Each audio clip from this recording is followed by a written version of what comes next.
한국과 같은 취급하지 말라. 최근 아베 총리가 한국과의 외교를 거의 봉쇄하듯 막고 난 후 한 발언입니다. 하지만 이렇게 경제는 내팽개친 채 한국을 비난하기 바쁜 아베 내각과는 달리 일본의 전문가들조차 아베 총리의 강력한 경고의 메시지를 날리고 있습니다. 마이니치 신문의 전문 편집위원을 맡고 있는 요라 마사오는 아베 총리가 전문가의 회의나 담당 부처의 의견을 거의 듣지 않는다 지적했고, 매번 갑작스럽게 발표해 큰 혼란을 야기하고 있고 지지율이 급락하고 있는데, 특히 우파로부터의 비판을 아베 총리가 상상하는 것 이상으로 신경을 곤두세우고 있다 전했습니다. 자, 그런데 일본이 이렇게 정신을 못 차리는 이유가 드디어 밝혀졌습니다. 지난번에 러시아의 블라디보스톡 세관이 일본에서 수입된 토요타 프리우스 하이브리드 자동차에서 기준치를 초과한 방사선을 확인해 일본으로 돌려보낸 데 이어서 이번에 또 기준치를 초과한 방사선이 검출된 차량을 일본에 반송시켰습니다. 도쿄올림픽을 4개월 앞두고 이번 러시아의 발표는 일본에 상당한 타격이죠. 여기에 바로 어제 발표한 그린피스의 보고서가 전세계적으로 핫 이슈가 되고 있는데요. 보고서 제목은 2020 후쿠시마 방사능 오염의 확산, 기상영향과 재오염. 이번 보고서는 그린피스가 방사선 방호 전문가팀을 직접 일본 후쿠시마 현지에 파견해 종합적으로 조사한 결과를 담고 있습니다. 국제원자력기구가 위험 단계로 지정한 방사능 수치가 0.3에서 0.5 마이크로시버트 퍼 아워인데, 사고 전보다 무려 137배 높은 수준인 5.5 마이크로시버트 퍼 아워가 관측된 것도 있었다고 그린피스는 밝혔습니다. 더욱 심각한 점은 2020 도쿄올림픽 성화 출발지인 제이빌리지, 최근 일본 정부가 재염 작업을 실시했다고 공식 발표한 곳에서 원전 사고 전보다 무려 1775배에 달하는 방사능 농도죠. 71 마이크로시버트 퍼 아워가 발견되었다 밝혀져 논란이 되고 있습니다. 스즈키 카즈의 그린피스 일본 사무소 관계자는 일본 정부가 강조하고 있는 모든 것이 정상화되고 있다 라는 말은 현실과 다르다며 일본 정부의 재염 작업은 실패했다 강하게 비판하였고, 그린피스의 또 다른 관계자는 원전 사고 후 9년이 지났는데 오염 상황을 통제하기는커녕 확산되거나 재오염됐다 라며 방사능 위험에 대한 과학적 증거와 경고를 모두 무시하고 도쿄올림픽을 강행하는 것은 일본 정부의 자충수가 될 것이라 전했습니다. 자, 여기서 끝이 아닙니다. 세계에서 가장 영향력 있는 막강한 언론사죠. 월스트리트저널이 쐐기를 박습니다. 월스트리트저널은 최근 도쿄올림픽 조직위원회의 다카하시 하루유키 이사와 인터뷰를 하였는데, 여기서 일본의 충격적인 내용이 공개됩니다. 하루유키 도쿄올림픽 조직위원회 이사는 올해 여름에 도쿄올림픽이 열릴 수 없다면 1, 2년 정도 연장하는 것이 바람직하다 라 말했다 월스트리트저널이 보도하였습니다. 그동안 도쿄올림픽 연장과 취소와 관련해 외부 관계자들의 발언들은 많았지만 일본 도쿄올림픽 조직위원회 이사가 이러한 발언을 직접 한 것은 이번이 처음이었습니다. 하지만 도쿄올림픽을 1, 2년 뒤로 미루는 것도 쉽지가 않습니다. 다케나카 헤이조 게이오 대학 교수는 일본 언론과의 인터뷰를 통해서 일본은 보험금 때문이라도 올림픽을 연기하는 것이 어려울 것이라 전했는데요. 일본 회계감사원에 기록되어 있는 일본 정부가 2020 도쿄올림픽을 위해 지출한 금액은 1조 600억 엔, 우리 돈으로 12조 3천억 원 정도인데, 도쿄도와 도쿄올림픽 조직위원회가 각각 1조 4,100억 엔, 6천억 엔씩 집행하였기 때문에 이들을 합산하면 일본이 지출한 금액은 35조 6천억 원이 넘습니다. 자, 그런데 여기서 국제올림픽위원회 IOC가 아닌 일본이 자체적으로 올림픽을 1, 2년 뒤로 미루겠다 결정하면 보험금을 받을 수 없게 되죠. 그렇게 되면 35조 6천억 원을 고스란히 날릴 수도 있다는 것이고, 가파른 속도로 지지율이 폭락하고 있는 아베 총리는 더 이상 정권을 유지하는 것 자체가 불가능해집니다. 하시모토 세이코 도쿄올림픽 담당상은 최근 IOC가 취소할 권리를 갖는 것은 2020년 중에 개최하지 않을 경우 라고 쓰여 있고, 따라서 2020년 중에는 연기가 가능한 것으로 해석한다 라 발언하였는데요. 이것조차 쉽지가 않습니다. IOC의 결산 보고서에 따르면 IOC가 벌어들이는 수입의 무려 73%가 방송 중계권료에서부터 나오고 있습니다. 이번에 미국 MBC 유니버설이 미국 중계권료로 지불하기로 한 금액도 1조 3,200억 원에 육박합니다.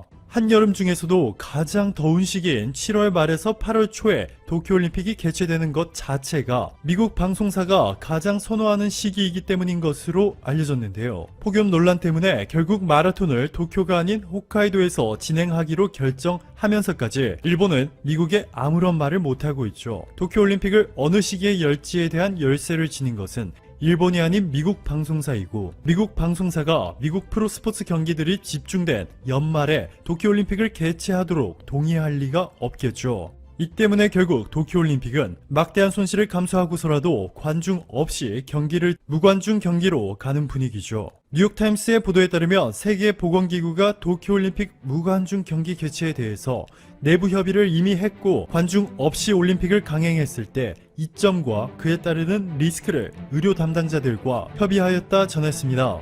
CNN에 따르면 실제로 도쿄올림픽의 첫 공식 행사인 성화 채취를 무관중으로 열기로 결정하였고, 바로 어제부터 그리스에서 아무도 지켜보지 않는 가운데 도쿄올림픽의 공식 행사가 시작되었습니다. 오늘도 감사합니다. 최고로 힘찬 하루 보내시길 바랄게요. 첫 번째 소식입니다. 중국이 유엔 안보리 대북 제재 결의안을 무시하고 지난해 대량의 모래를 수입한 증거가 공개됐습니다. 미 워싱턴 국방안보 싱크탱크인 C4ADS 선진국방센터의 로렌성 분석관은 현지 시각 4일 선박 자동 식별 장치 기록 정보, 즉 AIS 정보와 인공위성 사진을 바탕으로 지난해 최소 112척의 선박이 불법 거래에 동원됐다고 폭로했습니다. 성 분석관은 지난해 5월 16일자 인공위성 사진을 보면 112척의 선박이 해주 앞바다에서 포착이 됐는데, 같은 기간 식별된 AIS 기록 279건을 분석해보면 이들은 모래 채취선에서 모래를 받아 가까운 중국 항구로 향한 사실이 확인된다라고 지적했습니다. 이 같은 분석은 북한과 중국이 지난 2017년 12월 통과된 유엔 안보리 대북 제재 결의안 2397호를 무시하고 연안 접경지대에서 수백 척의 선박을 동원해서 모래를 불법으로 거래한 단일 품목 거래 규모로는 세계 최대의 발견입니다. 성 분석관은 지난해 3월부터 8월까지 중국에서 해주 앞바다로 간 선박이 무려 1563회나 식별됐는데, 이는 2017년과 18년 같은 기간 평균 418번의 3배를 넘는 규모라면서 해주 앞바다에서 대량으로 활동 중인 모래 채취선과 바지선은 국제해사기구 등록 고유 번호도 없고 AIS도 없어서 이 선박의 운영 주체가 누군지 알 수 없다라고 지적했습니다. 북한은 톤당 5달러 선에서 모래를 중국에 팔고 있는데요. 모래를 실어 나른 선박들이 적게는 수백 톤에서 많게는 수천 톤 이상을 실어 나른다는 점을 감안하면 지난해 불법 모래 수출로 북한이 벌어들인 외환은 최소 수천만 달러가 될 것이라는 분석이어서 중국의 대북 제재 위반에 대한 징벌적인 조치가 필요하다고 전문가들은 입을 모으고 있습니다. 야, 중국 정말 참 나쁘네요. 지금 유엔 안보리 제재 결의안 2397, 여기에 중국도 유엔 안보리 상임 이사국이니까 거부권 행사 안 했죠. 자, 그러면 지켜야 되지 않습니까? 이게 바로 이제 2017년 12월 달에 발효된 건데, 그때 이제 북한이 그 탄도미사일 발사하고 해가지고 이제 제재 결의안이 나온 건데, 여기 보면 이제 광물 수출까지 금지를 했습니다. 모래 광물입니다. 자, 그러면은 이 모래를 해주에서 지금 1563회, 불과 5달 동안, 그러니까 지난해 2019년 3월에서 8월까지 요 5달 기간 중에만 무려 1563회나 식별이 됐고요. 이게 2017년, 2018년 1년 내내 보였던 418번의 5달 기간 동안 12달을 했던 418번보다 불과 5달 만에 3배 이상의 규모로 모래를 실어 나른 거예요. 그러면은 그 5달을 제외하고 나머지 1월, 2월, 그리고 9월, 10월, 11월, 12월 이렇게 하면은 얼마나 더 많을까요? 그래서 이런 것들, 이 5달치만 봐도 수천만 달러 이상을 지금 가져간 거고, AIS 시스템을 켜지 않았어요. 그런데 이 AIS 시스템을 켜지 않으면 우리로 치면 해경이나 이런 데서 단속을 해야 되는데, 여기는 단속 주체가 비리를 저지르는 같은 집단이니까 단속을 안 하죠. 그래서 지금 여기는 단속도 없이 도대체 어떤 배가 어디로 무엇을 실어 나르는 정보 전혀 없이 그 선박의 그 고유 식별번호, 즉 우리로 치면 주민등록번호인데 이것도 지워버리고 이렇게 해가지고 지금 대량으로 중국으로 실어 나르고 있다. 이런 거 바로 NLL 코앞인데 우리 해경 거기 이제 서해 특경단 해가지고 그 우리 해경에서 따로 그 청경급 부대를 운영을 하고 있어요. 거기에서 단속을 좀 나가가지고 해버리든지 우리 해군이 좀 하든지 우리 해경의 그 단속권인데 NL을 딱 벗어나면 딱 해버리든지 이렇게 좀 해야 되는 거 아니겠습니까? 왜 이렇게 이런 식으로 북한에 돈이 들어가도록 중국과 짬짬이해서 돈이 들어가도록 이렇게 놔두는 것인지 정말 분노가 치밀어 오르고 중국 자꾸 이러면 큰일 나겠습니다. 두 번째 소식입니다. 남중국해에 진입한 시어도어 루즈벨트 항공모함 타격 전단이 이번 주말 베트남을 방문한다는 소식입니다. 대만 인근 해역에 이어서 남중국해 분쟁 수역인 스프레틀리 군도 일대를 항해하며 중국에 강력한 무력 시위를 하고 있는 미 해군의 시어도어 루즈벨트 항모 전단이 이번 주 토요일 베트남 다낭에 입항한다고 미 해군이 현지 시각 3일 밝혔습니다. 지난주 대만 동부 해역을 통과해서 현재 스프레틀리 군도 일대를 통과 중인 루즈벨트 전단은 베트남과 중국이 첨예한 영유권 다툼을 벌이고 있는 파라셀 군도를 지나서 베트남의 최대 항구 도시 중 하나인 다낭에 입항할 예정인데요. 미 해군 항공모함의 베트남 입항은 월남전 이후 두 번째입니다. 베트남 정부는 남중국해의 미군은 평화와 안정을 유지하는 데 기여하고 있으며 베트남은 미군의 남중국해 활동을 지지한다라며 이번 입항을 환영하고 나섰는데요.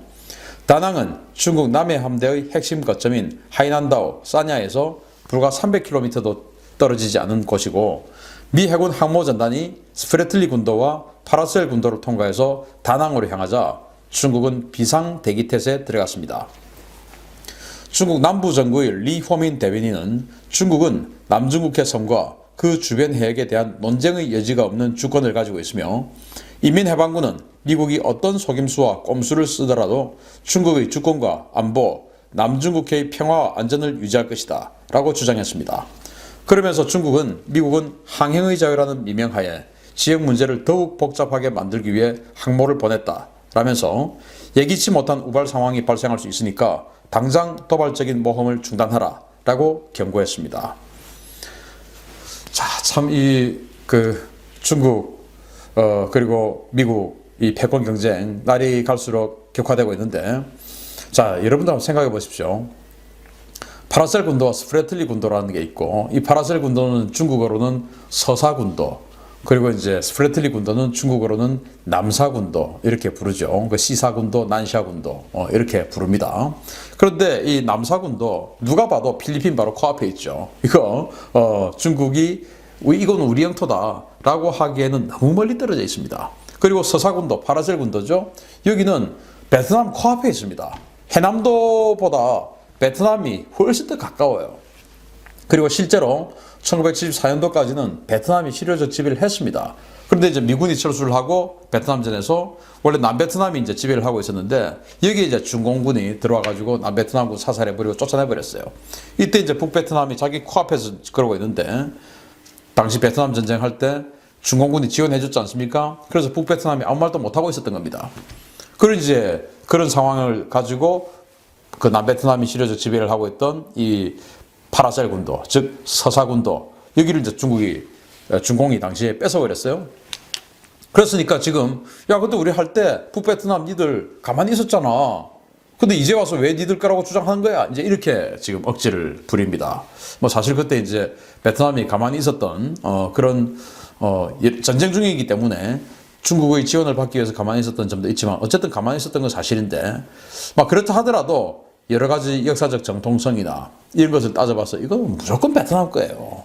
그런데 우리 거다라고 지금 대변인이 무조건 우리 거다라고 지금 역사적 전통성 다 있다 이렇게 이야기하는데 정말 억지도 이런 억지가 없습니다. 그래서 미국이 지금 이제 시어도어 루즈벨트 항공모함 전단을 동원해가지고 스프레틀리 군도, 남사 군도를 이제 항해의 작전하고 그리고 파라셀 군도 여기도 이제 항해의 작전하고 이번 주말 토요일 날 베트남 다낭에 입항을 한다고 하는데 그래서 지금 뭐 베트남은 거의 뭐 환영 축제랍니다. 과거에 미국의 항공모함 때문에 베트남 전할 때 얼마나 힘들었겠습니까? 그런데 그 미국의 항공모함이 자기네들을 지켜주러 이렇게 들어와 주니 정말 이제 격세지감을 느끼고, 그래서 국제사회는 영원한 우방도, 영원한 적도 없다. 이해관계 맞으면 바로 우방이 되고 이해관계 틀어지면 바로 적이 된다 라는 것을 알 수가 있고, 그러면 또다시 국제관계를 봤을 때 현재 20세기 그리고 21세기에 미국과 적이 된 나라 중에서 망하지 않은 나라 없고, 미국과 적이 된 나라 중에서 잘 사는 나라 없습니다. 미국과 우방된 나라 중에서 잘 살지 않은 나라를 찾아보기 힘듭니다. 그러면은 저는 미국을 좋아하는데 우리 구독자 여러분들께서 미국 싫어하는 분들 꽤 많으니까, 자, 미국이 싫은 건 싫은 거고 우리가 잘 살아야 됩니까? 못 살아야 됩니까? 그러면은 잘 살아야 된다? 그럼 선택은 분명하죠. 자, 그러면은 중국과 우방된 나라 중에 잘 사는 나라 있나 없나? 이거 한번 보시면 되겠습니다. 북한, 파키스탄, 이란, 시리아 잘 삽니까? 아니죠. 그 우리 어떻게 돼야 되겠습니까?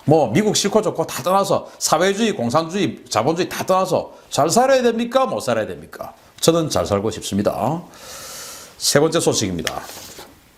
내년부터 미 공군 A-10 공격기가 퇴역을 시작합니다. 노후 플랫폼을 버리고 신형 F-35로 빠르게 교체하기 위함인데요. 이 노후 공격기가 주한 미군에만 남게 될 것으로 보입니다. 미 공군이 차세대 항공기 도입 예산 여유 확보를 위해서 노후 항공기들을 대거 퇴역시킬 것이며, 여기에는 A-10 공격기가 포함되어 있다고 에어포스 매거진이 현지 시각 4일 보도했습니다.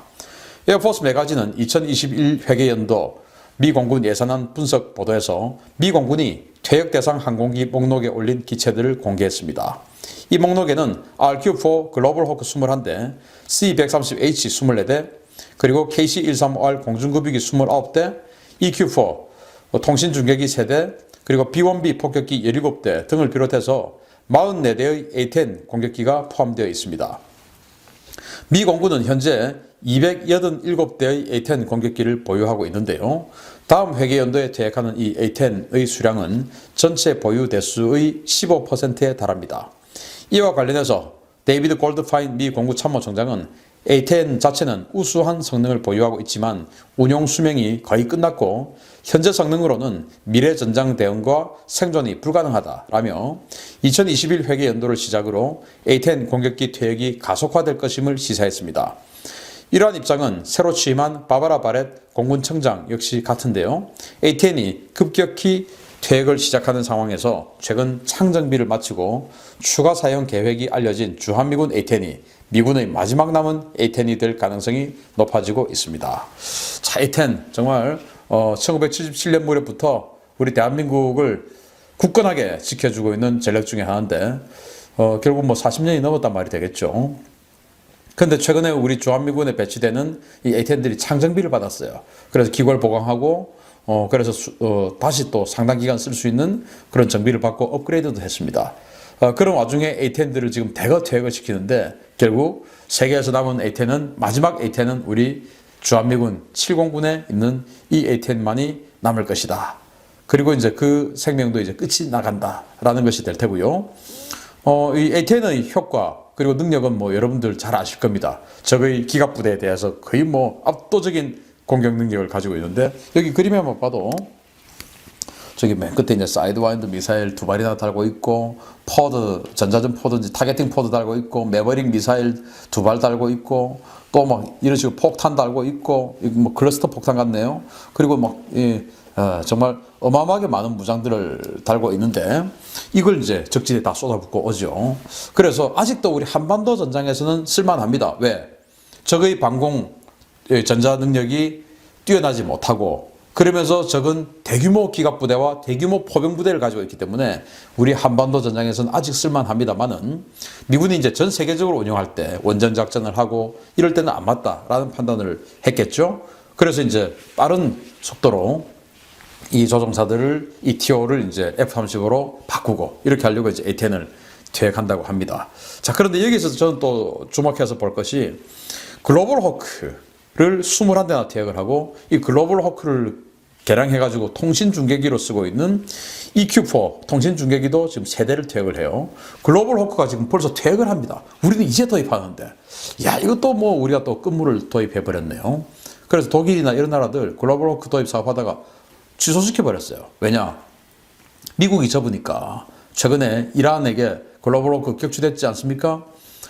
트리톤, 글로벌워크 해상형이죠. 격추돼버리고 막 이러니까 미국은 이제 생존성 취약하다. 과거에는 아주 고고도였는데 이제는 여기까지 못 올라오는 미사일이 거의 없죠. 그러니까 지금은 생존성이 너무 취약하다. 이렇게 해서 퇴역을 시켜버리네요. 그래서 미국 같은 경우는 RQ-170 그리고 RQ-180 특히 RQ-180은 대형 무인기예요. 스텔스. 글로벌워크는 스텔스가 아니죠. 여기에다가 이제 탐지 장비 실어서 이렇게 탐지를 하면 글로벌 호크보다 훨씬 더 안전하게 탐지하고 작전할 수 있다라는 판단을 하는 것인데 참 우리가 글로벌 호크 도입이 조금 너무 늦은 감이 있다. 최초 이제 이 글로벌 호크를 도입하려고 노력을 시작했던 게 2000년대 초반인데 그때 도입을 했으면 지금 벌써 이제 한 15년 전이잖아요. 꽤 우리가 유용하게 썼을 텐데 그때는 이제 한미 관계가 별로 안 좋고 해서 우리에게 안 팔았습니다. 지금 조금 또 팬텀, F-15K 뭐 이런 무기에 이어서 다시 또 끝물의 무기를 도입하는 것 같다. 그래서 좀 씁쓸하기는 합니다. 자, 아무튼 강남의 중심 역삼동이 나왔습니다. 소장님, 첫 지역은 강남구 역삼동인데요. 지역 설명과 함께 체크 포인트도 함께 자세하게 풀어주세요. 네, 강남 지역이 이제 테헤란로, 그 테헤란로 주변의 직장인 구성들이 워낙 좋죠. 뭐 그 주변이 워낙 또 직장인 구조 밀집 지역이다 보니까 뭐 주거라든가 기타 어떤 편의시설들이 워낙 잘 되어 있는 지역이고요. 그렇기 때문에 당연히 주거 외에 어떤 상업용 공간들도 굉장히 많은 지역입니다. 그렇다 보니까 실제적으로 1, 2인 직장인들이 많이 포진할 수밖에 없는 구조고요. 그런 구조에 따라서 필요로 의한 주택들이 굉장히 많을 수밖에 없습니다. 당연히 직장인들, 이제 사회초년생들 같은 경우는 고가의 주택을 살 수가 없죠. 그렇기 때문에 당연히 이제 저렴하면서도 직장과 가까운 지역에 이런 지역에 있는 편하게 쓸 수 있는 그런 주거용으로 쓸 수도 있고 업무용으로도 쓸 수 있는 오피스텔을 선호할 수밖에 없습니다. 지도상에 보시더라도 이게 강남 그 테헤란로 라인의 역삼역이죠. 역삼역에서 도보 한 3분 정도 거리의 체육사건입니다.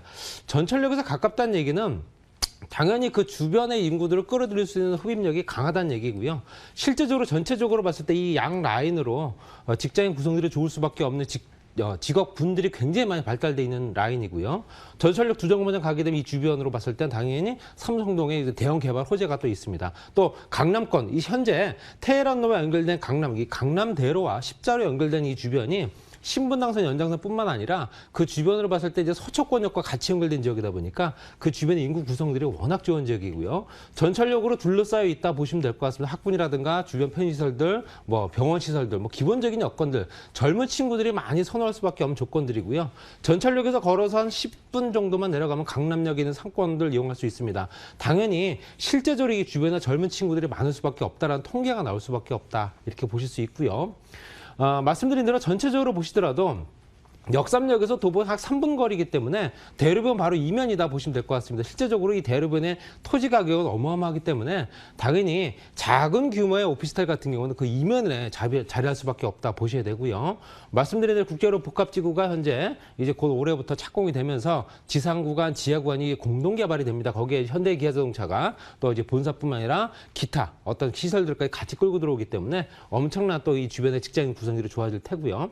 르네상스 가까운 지역의 르네상스라든가 그 주변의 IT 창업밸리 또는 현재 신분당선 연장선을 통해서 실제적으로 강남역부터 이제 신사역까지는 이제 또 환승역이 또 생길 수밖에 없습니다. 당연히 더 지방 경기도권으로 내려가는 또 구성들이라든가 또 강남대로 주변에는 광역교통 버스망도 잘 갖춰져 있기 때문에 당연히 이 주변에서 걸어서 모든 걸 해결할 수 있는 조건들이 충분할 수밖에 없다 이렇게 말씀드리고 싶고요. 실제적으로 이 주변의 인구 구성들 따라서 필요로 하는 주택들이 그만큼 많지 않기 때문에 더욱더 가격 경쟁력이 높다는 얘기입니다. 전체적으로 구성 자체가 20, 30대가 많이 차지하고 있는 지역들 같은 경우는 그들이 원하는 주택들이 있어야 된다. 이렇게 말씀드리고 싶고요. 당연히 업무용으로도 쓸 수 있고 주거로도 쓸 수 있는 오피스텔들이 당연히 인기를 끌 수밖에 없다 보셔야 됩니다. 그 이유가 여기서 보시게 되면 실제적으로 이 주변에 현재 어떤 기업체들이 들어와 있는가 보시게 되면 IT 기업들이 굉장히 많이 포진하고 있습니다. 당연히 작은 기업이든 큰 기업이든 IT 기업들이 어떤 정도 포진하고 있다는 얘기는 그와 관련된 직장인들이 많아진다는 얘기고요. 구성상 당연히 젊은 직장인들이 많을 수밖에 없고 사회초년생들이 많을 수밖에 없습니다. 당연히 이런 부분을 따랐을 때는 전체적으로 이 주변의 직장인 구성들 또 소비 능력 생산 가능 또는 현재 벌어들이는 수입이 얼마가 되는가 실제로 보셔야 됩니다. 내가 어디다가 임대를 놨느냐가 중요한 게 아니고요. 그 지역에 거주하는 현재 그 임차인들의 소득 수준이 얼마가 되는가 이걸 보셔야 됩니다. 당연히 고가의 어떤 고액의 임대료를 낼 수 있는 조건이 된다면 그만큼 더 많이 버는 어떤 직장인 구성들이 많아진다는 얘기고요. 당연히 보이는 것과 같은 여러 가지 기타 기업들 또는 현재 엔터테인먼트 기업들도 굉장히 많습니다. 그렇기 때문에 당연히 젊은 직장인 구성들이 워낙 많을 수밖에 없는 기본적인 여건들을 충분히 갖추고 있다. 당연히 여기 이 주변에는 예전에 오피스텔도 가격이 많이 오를 수밖에 없는 조건들을 갖추고 있다는 얘기겠죠. 전체적으로 보시게 되면 우리 서울시의 25개 자치구 중에서도 전체적으로 뭐 현재 이 주변에 어떤 1인 가구, 특히 이제 혼자 사는 직장인들이 얼마나 많은가 통계를 봤을 때도 역삼동이 현재 가장 많은 걸 보실 수 있습니다. 강남역과 역삼역 이 주변에 워낙 직장인 구성들이 워낙 좋고 젊은 사람들이 많이 포진하고 있기 때문에 이런 부분에 따라서 임차 수요가 풍부할 수밖에 없다라는 통계도 보실 수 있고 또 추가적으로 앞으로도 추가적인 가격 상승 여력도 충분히 갖춰져 있다 이렇게 보시면 될 것 같습니다. 주변의 편의시설 같은 경우는 당연히 병원이라든가 영화관, 고속버스 터미널부터 종합병원까지 같은 형태의 1, 2km 안에 또는 멀게는 5km까지도 포진하고 있다는 얘기는 전체적으로 봤을 때도 이 주변의 편의시설들이 워낙 많기 때문에 한번 거주한 사람들은 오랫동안 거주할 수 있는 장기 거주 인구가 많다는 얘기겠죠. 이 지역에 살면서 너무너무 불편해가지고 못 살겠다는 얘기가 아니라 한 번쯤 다시 들어오게 되면 또 다시 살고 싶은 지역이다. 그만큼 편의적인 부분, 인프라 구축이 잘 되어 있는 지역이다. 이렇게 보시면 될 것 같고요. 주변 시세를 한번 봤습니다. 현재 주변에 공통된 부분의 오피스텔들을 봤는데요. 멀게 한 10년 전에 오피스텔을 분양했던 부분이나 지금까지 시세를 봤는데요. 전체적으로 보시게 되면 시세가 현재 급등을 하고 있는 걸 보실 수 있습니다. 오피스텔은 가격이 오르지 않는다라는 공식이 있죠. 그렇기 때문에 수익형 부동산으로서 임대료만 어떤 받는 조건으로 가야 된다라고 보지만 그렇지 않은 지역들이 있습니다. 강남 서초 지역 같은 경우는 워낙 구성들이 탄탄하기 때문에 당연히 가격이 오릅니다. 도표에서 보시더라도 2015년도부터 해서 2016년도에 현재 신축된 건물들 실제로 가격 경쟁력이 가장 높아졌고요. 2019년도 2월 달에는 수직으로 상승을 보실 수 있습니다. 주변에 있는 오피스텔 시세고요. 당연히 이 부분도 지금 내가 구입하는 현재 주거용 오피스텔이라 하더라도 가격이 오를 수 있는 조건이 충분하구나라는 부분을 조금 더 알 수 있다라고 말씀드리고 싶습니다. 그렇기 때문에 수익형뿐만 아니라 차익까지도 가능한 그런 물건이지 않을까 다시 설명드리고요. 가깝게 있는 현재 르네상스 복합시설 올해 연말 정도면 이제 완공이 된다고 합니다.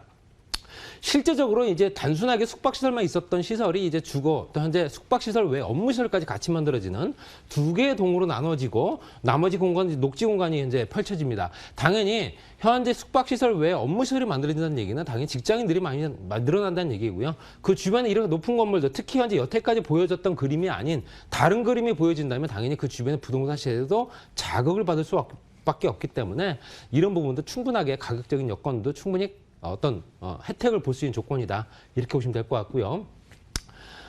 말씀을 안 드릴 수가 없죠. 삼성동에 있는 복합개발지구 같은 경우는 뭐 현재 4, 5년 전부터 계속 현재 뜨겁게 얘기가 되고 있는 지역입니다. 그렇지만 모든 행정적인 절차는 다 끝났고요. 올해부터 이제 착공이 들어가면서 현대 기아자동차뿐만 아니라 무역센터를 중심으로 한 현재 국제 복합지구까지 봤을 때 현재 우리나라에서 굴제 대기업인 현대기아자동차가 현재 본사 이전뿐만 아니라 현재 하청업체까지 같이 들어온다고 합니다. 그랬을 때 단순하게 기업체 이전뿐만 아니라 전시장이라든가 컨벤션, 공연장, 호텔, 판매시설, 또 오피스까지 같이 들어오기 때문에 당연히 이 주변은 기타 시설들도 많이 들어오면서 그와 관련된 시설들, 그와 관련된 직장인들이 많이 늘어난다는 얘기겠죠. 현재 향후 10년 동안 100만 명 이상을 보고 있기 때문에 굉장한 효과가 되지 않을까 이렇게 말씀드리고 싶고요. 또 지하구간 개발을 통해서 현재 GTX A 노선과 C 노선 확정된 노선이죠. 미래 신사선까지 이제 연결된다면 실제로 이 지역은 지하구간 개발을 통해서 일단은 현재 GTX A 노선, C 노선 거기에다가 현재 SRT, KTX, GTX까지 연결되는 교통망의 중심지가 될 수밖에 없는 조건이다. 이렇게 보시면 될 것 같습니다. 또 현재 실제적으로 이 주변이 어떤 식으로 개발이 되는가를 봤을 때는 현재 이 지역의 용도 변경을 어떻게 해주고 있는가를 보시면 됩니다. 삼성역 주변이 워낙 방대하게 커지기 때문에 그 주변으로 인구를 분산시킬 수밖에 없습니다. 당연히 테헤란로 주변에 강남역까지 지구단위 계획구역을 만들 수밖에 없고요. 당연히 일종으로 잡아서 그 주변이 현재 업무 시설의 연장선으로 보고 있는 겁니다. 그렇기 때문에 당연히 이 주변에는 상업 시설들이 늘어나면서 그 주변에 기존에 있는 용적률과 용도를 바꿔주면서 높은 건물을 지을 수 있는 조건들을 만들어준다는 얘기겠죠. 이렇기 때문에 토지 가격 상승, 공시 가격이 오를 수밖에 없고요. 당연히 거래가는 덩달아 올라갈 수밖에 없다. 주거 지역을 쓰는 상업 지역 안에 있는 물건들은 당연히 가격 경쟁력이 굉장히 높아질 거고요. 역삼역에 포진하고 있는 주거 오피스텔도 상업 지역에 있기 때문에 당연히 그 혜택을 볼 수 있다. 이렇게 보시면 될 것 같습니다. 테헤란은 직장인 밀집 지역이고 임대 수요 풍부합니다. 당연히 결정적으로 봤을 때는 수익형 부동산이나 차익형까지 가능하고요. 1인 가구 최상위 지역이기 때문에 소형 거주 지역으로는 가장 으뜸이다 보시면 될 것 같습니다. 또 최대 상권, 우리나라 현재 먹거리 시장과 그 주변에 다양한 직업군이 현재 그 주변에 포진하고 있기 때문에 당연히 임차 수요가 계속 번갈아가면서 유지가 된다. 또 시대 차익을 고려하기 때문에 당연히 강남권 투자로서는 소액으로 투자하면서도 가능한 물건이지 않을까. 요즘에 주택은 또 약간 꺼리는 편이기 때문에 이런 형태로 가면 좋지 않을까 말씀드리고 싶고요. 가격은 3억 900만 원부터 4억 5천만 원까지입니다. 전세 예상 금액이 2억 6천만 원부터 3억 8천만 원이기 때문에 당연히 소액 투자 가능하고요. 월세 같은 경우는 2천만 원에서 3천만 원 보증금에 월 105에서 120만 원. 그럼 내 돈이 얼마가 들어가는가 봤더니요. 전세 실투자 금액은 4,900만 원에서 7천만 원. 정말 소액이죠. 물론 부가세가 있고 부가세가 환급받으신 조건이기 때문에 또 취득세가 좀 높긴 하지만 그래도 소액입니다. 월세 투자 같은 경우는 대출 가능 금액이 월등하죠. 이거는 주택이 아니기 때문에 가능합니다. 그래서 4,900만 원에서 9천만 원까지 투자할 수 있는 조건이고요. 주거용이면서도 임대 어떤 직장인들 구성에 좋은 직장인 구성에 어떤 그런 임대를 맞출 수 있는 조건이고 여러 기타 여건이 훌륭한 주거용 오피스텔이었습니다. 네, 강남구 역삼동에서 투자처 살펴봤습니다. 자, 벌써 마지막 부동산 정보입니다. 역시 화면으로 먼저 만나보시죠. 서울시 강남구 논현동의 복층형 3룸 다세대 주택입니다. 9호선 언주역에서 도보 3분 이내에 위치하고 있고요. 매매 금액은 4억 4천만 원에서 4억 8천만 원, 전세 예상 금액은 보증금 3억 5천만 원에서 3억 7천만 원, 월세 예상 금액은 보증금 3천만 원에서 4천만 원에 월 120만 원에서 150만 원에 형성되어 있습니다.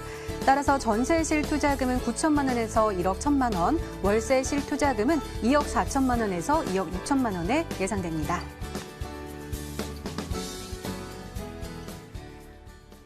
네, 역삼동에 이어서 논현동이 공개가 됐습니다. 논현동은 어떻게 공략하면 좋을지 이번에도 꼼꼼하게 진단 좀 해주세요. 네, 언주역, 9호선은 언주역의 도보 약 3, 4분 거리고요. 뭐 그보다도 실제적으로 현재 이용할 수 있는 이용 가치가 얼마가 되는 걸 보시게 되면 예전에 있던 주택들, 다가구 주택이라고 하는 엘리베이터가 없고 주차장이 없는 주택 같은 경우는 넓은 공간, 이 전용 공간을 넓게 뺄 수가 있었기 때문에 3룸들이 굉장히 많습니다. 그렇지만 신축 주택 같은 경우는 주차장 시설과 엘리베이터가 들어갔기 때문에 3룸 구조를 빼기에는 참 넉넉하지 않기 때문에 3룸 구조를 만들기 위한 조건을 봤을 때는 최상위층을 현재 복층으로 만들고 그 복층 시설을 이용할 수 있는 여건들을 만든다면 실제로 사용하는 면적이 보통 20평 가까이 된다라고 보실 수 있습니다. 위아래로 나눠져 있을 뿐이지 실질적으로 쓰는 면적은 20평에 가까이 되는 3룸이다 이렇게 말씀드리고 싶고요. 또 전철역에 가깝기 때문에 그 주변의 인구 구성들 좋습니다. 당연히 직장인들 많이 포진하고 있는 지역이고요. 도면에 보시다시피 언주역에서 약 3분 정도 거리밖에 안 되는 거리고요. 이 또한 이 주변에 강남대로와 연결되어 있습니다. 그렇기 때문에 신분당선 연장선의 효과를 또 보실 수 있고요. 그 주변을 봤을 땐 9호선 라인이기 때문에 황금 노선이죠. 그렇기 때문에 당연히 이 주변에 업무 또 직장인 구성들이 워낙 좋은 이용객이 워낙 많은 노선이기 때문에 당연히 이런 주변을 봤을 때는 전체적으로 이 주변이 얼마나 이 어떤 그런 수요가 많이 늘어나고 있는가, 수요가 급증되고 있는가를 아실 수 있습니다. 실제적으로 입지 여건도 3분, 4분 거리밖에 안 되는 또 최역세권이다 보시면 될 것 같고요. 실제적으로 보시게 되면 좀 크게 보시게 되면 위로 봤을 땐 9호선의 이제 학동역, 7호선이죠. 학동역이고요. 이제 9호선의 언주역, 그리고 밑으로는 이제 2호선의 또 역삼역이 있습니다. 그리고 세로축으로 봤을 때는 강남역과 연결된 신분당선 연장선이 있겠죠. 이 또한 이 주변이 또 삼성동과 연결되는 국제로 복합지구, 또 위로 봤을 때 또 압구정동과 청담동이 연결돼 있습니다. 당연히 그 주변에 언주역 주변은 이제 한 블럭만 지나게 되면 강남역과 연결이 되고요. 강남역 건너편 쪽으로 봤을 때는 또 그 먹거리 시장들이 가장 풍부하기 때문에 젊은 직장인 구성들이 워낙 좋은 지역, 또 상권이 워낙 잘 발달된 지역이기 때문에 굉장한 또 상권을 자랑하고 있는 지역이다 이렇게 보시면 될 것 같습니다. 언주역에서 도보 3분 거리의 초역세권이다 이렇게 보시면 될 것 같고요. 실제적으로 보시게 되면 이 주변을 봤을 때 그 주변의 교통 상황이 어떤가를 보셔야 됩니다. 교통 여건들이 얼마나 훌륭한가. 가장 많이 밀리는 구간이 이 라인이죠. 차량 교통 흐름이 많다는 얘기는 그 주변에 현재 인구 구성이 좋다는 얘기고요. 그렇기 때문에 당연히 부동산 가격이 또 월등히 비쌀 수밖에 없다 이렇게 보시면 될 것 같습니다. 한 가지 보여지는 부분이 이제 경부고속도로 지하화 사업에 연결된 반포화시입니다. 경부고속도로가 동부간선도로와 서부간선도로가 같이 진행됩니다. 그랬을 때 물론 좀 늦긴 하지만 실제적으로 용역이라든가 기본적인 설계는 다 끝난 상태고요. 현재 이 자금력을 어떻게 확보할 건가까지 다 얘기가 다 끝난 상태이기 때문에 착공만 앞두고 있다 보시면 될 것 같습니다. 지하화가 되게 되면 지상 구간은 주거지와 우리가 상업지로 개발할 수 있는 여건들을 만든다는 얘기입니다. 그렇기 때문에 직장인 구성들이 좋은 업무 시설도 또 만들어주겠죠. 당연히 그 주변이 지금까지와는 다른 어떤 형태의 모습을 보여지기 때문에 부동산 가격은 보여지는 것만큼 가격이 올라갑니다. 변화가 생기게 되면 반드시 오를 수밖에 없기 때문에 그런 조건을 만들 수 있는 조건이 현재 이 현장에서 차량으로 한 3, 4분 거리밖에 안 됩니다. 그리고 말씀드린 대로 강남역과 연결된 신분당선 연장선 보셨을 때도 그것이 이제 개통을 앞두고 있습니다. 일단 1차 구간이 신사역까지만 개통이 됩니다. 그리고 강을 건너서 용산까지 연결이 되겠죠. 그랬을 때 전철역을 보시게 되면 지금 현재 6개 정도가 포진하고 있는데요. 환승역이 연결된다면 당연히 이 주변에는 전철역이 하나가 더 생긴다 보시면 될 것 같고요. 8개 정도가 된다 보시면 될 것 같습니다. 우리가 알고 있는 요즘 같은 때 병원 시설 찾기 참 어렵죠. 그렇지만 건너편 쪽에 봤을 때는 걸어서 차병원이 또 있기 때문에 의료 혜택을 충분하게 볼 수 있는 조건이 된다. 또 전철역 두 점검점 가게 되면 삼성동과 연결되기 때문에 같은 라인의 개발 축에 연결된 지역이다. 이렇게 보시면 될 것 같습니다. 다세대 주택이라 하더라도 가격이 당연히 오를 수밖에 없는 조건입니다. 여러 가지 기본적인 어떤 틀이 변화가 생기는 지역이다 보셔야 되고요. 생활 인프라는 강남과 서초를 연결하는 지역이다 보니까 강남권에 있는 강남역 상권, 대형 상권부터 반포 또 그 주변의 고속버스 터미널부터 반포 IC의 경부고속도로까지 같이 이용할 수 있고요. 또 지하 상권 같은 경우는 그 삼성동 주변에 있는 지하 상권부터 여러 가지 기본적인 여건, 대형 상권들이 워낙 많기 때문에 정말 쇼핑 공간도 충분한 지역이다 보시면 될 것 같습니다. 그리고 현재 백화점부터 면세점까지 같이 포함하고 있기 때문에 이런 조건들을 갖추고 있는 지역들이 그렇게 많지 않기 때문에 당연히 이 주변의 가격이 더욱더 비쌀 수밖에 없다라고 보셔야 됩니다. 기본적인 구성 자체가 다르다 이렇게 보시면 될 것 같고요. 생활 인프라도 워낙 잘 갖춰져 있는 지역이기 때문에 이런 부분도 굉장히 크게 작용을 한다 이렇게 보시면 될 것 같습니다. 그리고 이 지역도 현재 실제적으로 역세권 지구단위 계획 구역 안에 들어가 있습니다. 강남역이 지나고 있는 2호선, 3호선, 7호선, 9호선 전 노선은 실제적으로 전부 다 지구단위 계획 구역이 들어가 있다고 보시면 될 것 같고요. 어느 지역이 더 빠르게 개발이 되느냐 이게 지금 현재 관건입니다. 그랬을 때 9호선 라인 안에 현재 들어가 있는 지구단위 계획 구역은 어떤 형태의 변화가 생기냐면 업무와 상업, 근생, 주거 복합 지역으로 또 개발이 됩니다. 지금 현재 상권이 있겠죠. 현재 상업 시설들이 있지만 그 안에서 현재 이런 용적률이라든가 이런 혜택을 보기는 어렵습니다. 더욱더 높은 공간을 만들 수 있는 조건들 또는 높은 건물들을 지을 수 있는 조건이 된다면 당연히 직장인들을 끌어들일 수 있는 조건들도 기업체라든가 중소기업까지 같이 끌어들일 수 있는 조건이 되기 때문에 당연히 그 주변에 있는 현재 먹거리 시장도 그만큼 더 커진다는 얘기겠죠. 다시 말해 상권이 좋아진다 보시면 될 것 같습니다. 그래서 주거지역, 노란색으로 포진하고 있는 주거지역 같은 경우도 가격이 형성될 수밖에 없는 조건이죠. 당연히 확장되는 것만큼 뒤로 현재 3종은 상업지로 현재 근생시설을 지을 수 있는 조건들도 어떤 상업지에 그 큰 높은 공간을 지을 수 있는 혜택을 볼 수 있는 조건이 되기 때문에 당연히 그 주변 주거지 가격도 상당히 많이 오를 수밖에 없다. 이미 도면에 나와 있다시피 용도병리라든가 종상향이 이미 준비가 되고 있기 때문에 지금 현재도 투자 가치가 상당히 높아질 수밖에 없는 장기적으로도 투자 가치가 높다 이렇게 보시면 될 것 같습니다. 그리고 주변의 차병원과 연결된 의료 관광 특구, 관광 특구가 진행됐다 안 됐다 떠나서 실제적으로 그 주변에는 차병원과 연결된 시설들이 굉장히 많이 늘어나고 있습니다. 실제적으로 차병원과 관련된 시설들 의료시설이겠죠. 의료시설과 뿐만 아니라 의료 혜택을 보기 위해서 해외에서 들어오는 의료 관광객들 이런 사람들이 장기적으로 봤을 때는 6개월, 7개월, 1년까지 머물러야 되는데 그렇게 그 사람들 수용할 수 있는 숙박 공간들이 굉장히 부족합니다. 그렇기 때문에 현재 이 주변에는 에어비앤비라든가 아니면 관광형 호텔 이런 것들이 굉장히 활성화되는 지역이 되기 때문에 그로 인한 시설들이 굉장히 많이 늘어나고 있고요. 여러 가지 시설들이 많이 늘어나는 것만큼 그 주변에 수요가 더욱더 급증할 수밖에 없는 토지 가격뿐만 아니라 임대료가 상승할 수 있는 조건들을 충분히 만들고 있다 이렇게 보셔야 됩니다. 당연히 그 주변에 신축 건물들이 늘어날 수밖에 없다라는 얘기고 신축 건물들이 늘어나는 것만큼 그 주변에 이 공간들을 차지하고 있는 직장인들 그 직장인들이 교통시설과 여러 가지 시설들을 같이 이용하면서 당연히 또 먹거리 시장까지 풍부해질 수밖에 없는 이게 주변이 어떤 형태로 변화가 생기든 간에 한 가지만 가지고는 가격이 오르지 않습니다. 여러 가지 동시다발적으로 움직여줘야 부동산 가격이 또 오른다 이렇게 말씀드리고 싶고요. 또 그 주변에 또 현대자동차와 연결된 시설이죠. 현재 전철역 두 정거장만 지나가게 되면 현재 9호선과 연결이 됩니다. 그랬을 때 9호선 라인은 무역센터와 연결된 보건사역과 연결되겠죠. 당연히 지상 구간 개발되는 부분 또는 현재 송파와 연결되면서 탄천과 한강 정비권역까지 같이 들어가 있습니다. 그랬을 때 국공유지를 활용을 해서 무역센터 주변과 현대자동차까지 연결되면서 현대자동차가 업무시설과 만들어지고 또 호텔 시설이라든가 아니면 공연장 시설을 만들어서 인구들을 또 끌어들이고 또 현재 그 주변에 말씀드린 대로 호텔 컨벤션부터 아트홀, 공연장까지 같이 만들어지는 기아자동차만의 시설들이 들어서게 되면 당연히 주변에는 지금과 다른 어떤 천지개벽 이렇게 얘기할 수 있는 조건까지도 현재 주변에서는 얘기하고 있습니다. 그렇기 때문에 이런 조건들을 만드는 그 주변에 있었다면 당연히 가격은 더욱더 오를 수밖에 없다 보셔야 되고요. 지하 구간과 지상 구간의 개발은 당연히 범위가 워낙 넓기 때문에 권역을 나눠야 됩니다. 그랬을 때 5개 권역으로 나누어서 현재 송파 권역은 스포츠, 근데 국제 업무와 마이스는 무역센터와 현대자동차, 그리고 현재 그 위로 전통문화라든가 공원을 중심으로 한 현재 문화체험까지 같이 연결됩니다. 그랬을 때 현재 GTX 노선과 같이 연결된 부분과 연결된 교통 노선들, 그랬을 때 지하 6층까지 개발이 되면서 말씀드린 대로 각 층마다 현재 이제 환승장이 생기겠죠. 그 환승객이 하루 일일 한 50만에서 60만 명 정도 된다고 합니다. 그랬을 때 이분들 환승 대기를 할 수 있는 조건을 봤을 때는 이 상권을 이용할 수밖에 없습니다. 지금 현재 상권 가지고는 안 됩니다. 당연히 현재 지하 공간 개발은 잠실 야구장의 30배 정도 규모의 대형 지하 도시가 만들어진다는 얘기가 그 얘기고요. 여러 가지 여건들이 굉장히 크게 많이 발전될 수밖에 없는 조건들을 충분히 만들어주고 있다. 이렇게 보시면 될 것 같습니다. 언주역에서 도보 3분 거리의 초역세권이고요. 당연히 평지형단지입니다. 당연히 입지 여건이 충분하다 보시면 될 것 같고요. 강남과 연결된 논현동과 그 집의 서초동, 반포권역까지 같이 연결된 지역이다 보니까 대형 상업지 임대 수요는 굉장히 풍부할 수밖에 없고요. 그로 인해서 임대 수요도 그만큼 많이 포진할 수밖에 없는 지역이다. 또 현재 시속성 높은 신축 건물이면서 그 주변에 복층형 쓰리룸, 보기 드문 물건입니다. 그렇기 때문에 화장실은 2개가 갖춰졌고요. 1, 2층까지 나눠지고 2층은 실제적으로 주거 공간도 굉장히 충분하게 활용할 수 있는 조건이고요.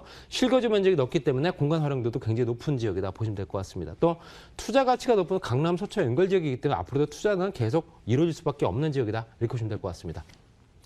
가격은 4억 4천만 원에서 4억 8천만 원 정도 굉장히 저렴합니다.